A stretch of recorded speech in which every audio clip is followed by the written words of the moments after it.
Alors aujourd'hui, je souhaitais aborder la question de l'incertitude financière, plus particulièrement la peur, l'angoisse que l'on ressent face à cette incertitude financière. Par exemple, euh, aujourd'hui, en janvier 2023, le problème de la réforme des retraites, la retraite à l'âge de 64 ans, etc., les situations financières qui seront de plus en plus difficiles. Je souhaitais aborder cette question, cette peur, cette angoisse que l'on vit au quotidien pour quelque chose qui va nous arriver, qui va nous tomber sur la tête. Bonjour, bienvenue à toi donc dans cet audio. Je m'appelle Christophe Boignard, je suis auteur de science-fiction et sur mon temps libre, j'aime partager mes réflexions personnelles concernant la sérénité, tout simplement. Comment être serein, comment vivre un quotidien dans lequel on se sent bien malgré les tempêtes autour de nous. Alors, une des tempêtes, par exemple, aujourd'hui, c'est ce problème des retraites, mais je ne vais pas aborder le problème, je ne vais pas vraiment parler du problème des retraites en tant que tel. Il ne s'agit pas ici de parler de politique, ni d'économie, ni de société de manière très générale. Il s'agit de parler de ce sur quoi on peut agir. Évidemment, on peut agir sur la politique, on peut ou on doit, chacun fois voter, s'exprimer politiquement.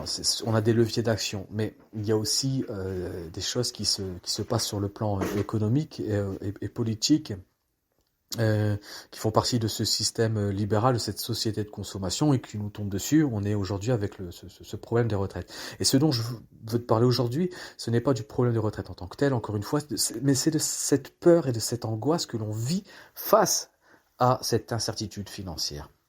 Parce que voilà bien le problème en vérité, c'est que l'on voit le futur comme quelque chose d'écrit, donc on s'imagine, je sais pas aujourd'hui ce que tu fais comme travail, combien tu gagnes par mois, quel est ton pouvoir d'achat, ce que tu peux mettre de côté tous les mois pour avoir un complément à ta retraite, et dans combien de temps tu pourras avoir ta retraite et à combien tu pourras prétendre.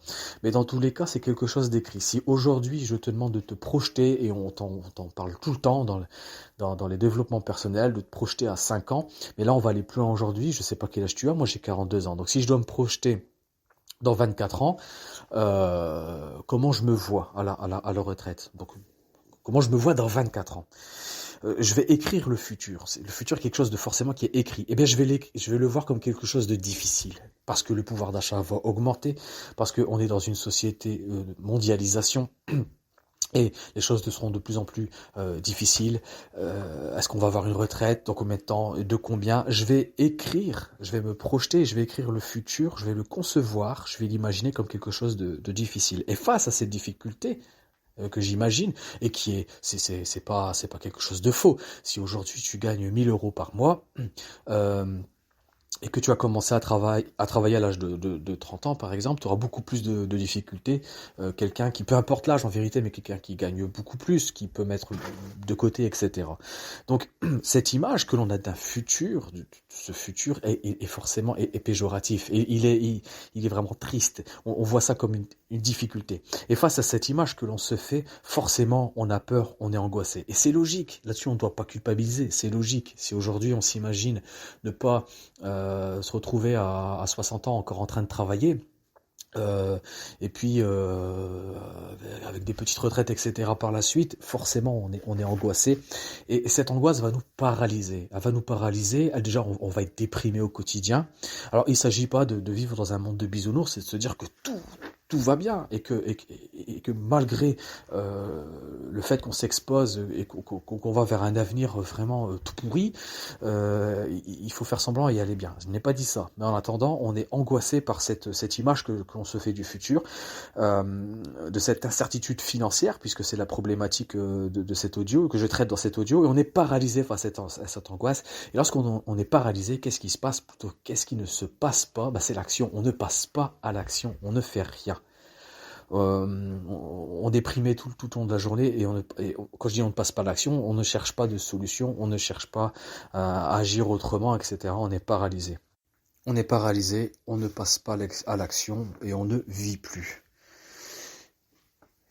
Je vais te révéler une vérité, pardon, certainement tu dois le savoir, c'est une évidence. C'est une évidence. Les sagesses anciennes, le bouddhisme par exemple, en parle depuis toujours.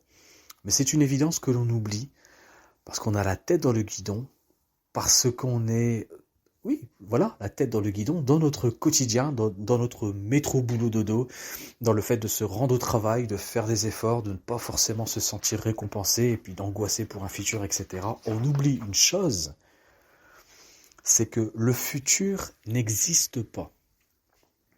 En vérité, toutes les angoisses que l'on a, on les a, là dans le cas de l'incertitude matérielle, dans le cadre des retraites par exemple, c'est une angoisse par rapport au futur.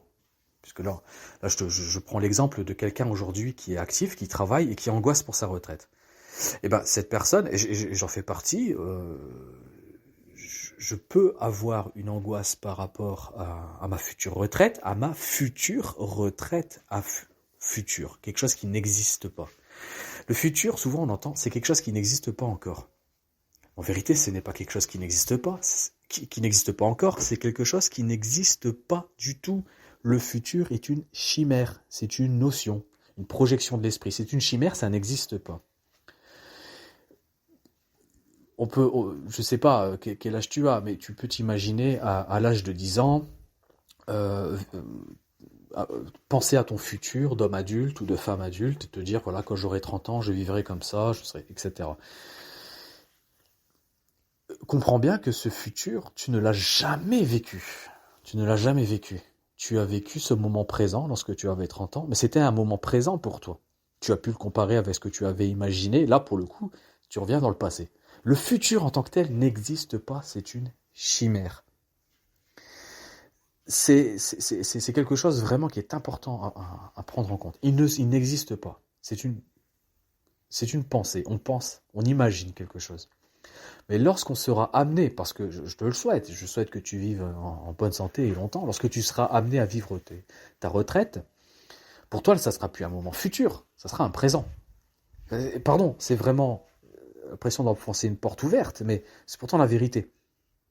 Et ce qui fait que l'angoisse, pas la conclusion, pardon, mais c'est la déduction toute logique, c'est-à-dire que l'angoisse que tu as donc concernant ton futur, elle est absurde quelque part. Elle n'est pas absurde en tant que telle.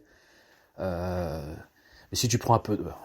On a bien le droit d'être angoissé, c'est quelque chose d'humain, évidemment. Le futur est par définition, la notion du futur est pour ça je parle de notion, puisque le futur n'existe pas, mais la notion de futur, l'image, l'idée qu'on peut se faire de son futur, si on peut parler ainsi, est forcément quelque chose, et par nature incertain. Ça serait faux de croire de toute façon que le futur est écrit.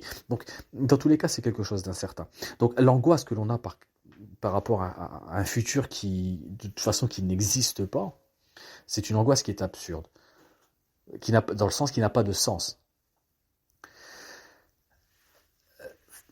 La seule chose que tu peux faire, c'est vivre le présent. Et à ce moment-là, tu vois que le futur, en vérité, bon, il n'existe pas, certes, mais à un moment donné, tu vas vivre un moment présent qui correspondra au moment futur que tu avais imaginé. Donc la seule chose que tu peux faire, c'est vivre le moment présent. Et je vais te dire quelque chose. On angoisse pour la retraite, on angoisse pour le futur, mais quand on y sera, lorsqu'on vivra cette retraite, lorsqu'on vivra ces éventuelles difficultés, on sera au présent. Et face à la difficulté du présent, on trouvera les solutions. Alors, ça ne veut pas dire qu'on doit rester comme ça ici à ne rien faire.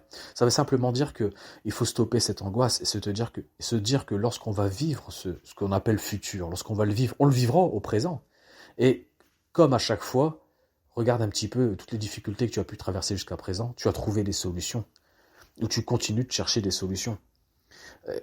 Donc, il faut arrêter avec cette angoisse. Maintenant, c'est facile de dire ça, mais la vraie question, c'est qu'est-ce qu'on fait? Qu'est-ce qu'on fait concrètement pour améliorer, on va dire prévoir en tout cas ce qu'on imagine, son futur, mais même si j'ai dit qu'il n'existe pas, mais en tout cas, on ne parle plus de futur, on va parler de projet. C'est-à-dire que la vraie question qu'on doit se poser, c'est comment je me projette. Quel est mon projet retraite? Voilà, quel est mon projet retraite? Je veux vivre comment? Il me faut combien de par mois? Quel est mon projet retraite? Et à partir de là, à partir de son projet retraite, on va établir un plan qui va définir le présent que l'on doit vivre. C'est-à-dire quel présent je dois vivre maintenant, quelles sont les actions que je dois mettre en place maintenant, très concrètement, pour préparer ma retraite. Donc il faut arrêter d'angoisser. facile à dire, mais il suffit de passer à l'action une fois, deux fois, trois fois, puis après ça va être une nouvelle habitude.